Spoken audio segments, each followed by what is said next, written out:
ನಮಸ್ತೆ, ಪಂಕಜ ಮಾತಾಡ್ತಾ ಇದ್ದೀನಿ ಶಿಶಿಶಿಖರ್ ಚಾನಲ್ ಇಂದ.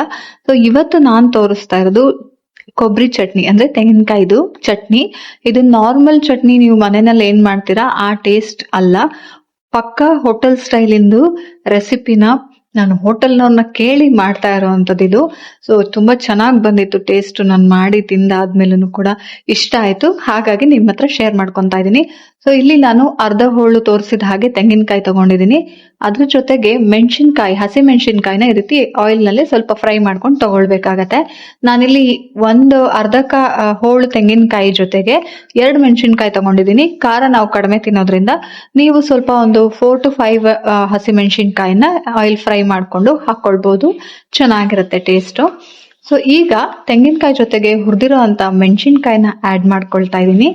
ಈಗ ಅದ್ರ ಜೊತೆಗೆ ನಾವು ಹಾಕ್ಬೇಕಾಗಿರೋ ಇಂಗ್ರೀಡಿಯೆಂಟ್ ತುಂಬಾನೇ ಈಸಿ ಇದೆ ಈ ರೆಸಿಪಿ. ನೋಡಿ, ಅರ್ಧ ಸ್ಪೂನ್ ಅಷ್ಟು ಜೀರಿಗೆ ತಗೊಳ್ತಾ ಇದ್ದೀನಿ ನಾನು. ಇದ್ರ ಜೊತೆಗೆ ಕೊತ್ತಂಬರಿ ಸೊಪ್ಪು ಸ್ವಲ್ಪ ತಗೊಳ್ಳಿ.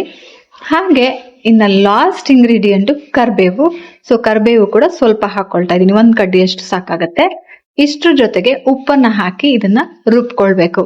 ಇಲ್ಲೇ ಮೇನ್ ಪ್ರೊಸೀಜರ್ ಇರೋದು ನೋಡ್ಕೊಳ್ಳಿ. ರುಬ್ಬಬೇಕಾದ್ರೆ ಸ್ವಲ್ಪ ಒಂದು ಕಾಫಿ ಲೋಟದಲ್ಲಿ 1/4 ಭಾಗದಷ್ಟು ನೀರನ್ನ ಹಾಕೊಂಡು ಗ್ರೈಂಡ್ ಮಾಡ್ಕೊಂತಾ ಇದೀನಿ ಫಸ್ಟ್.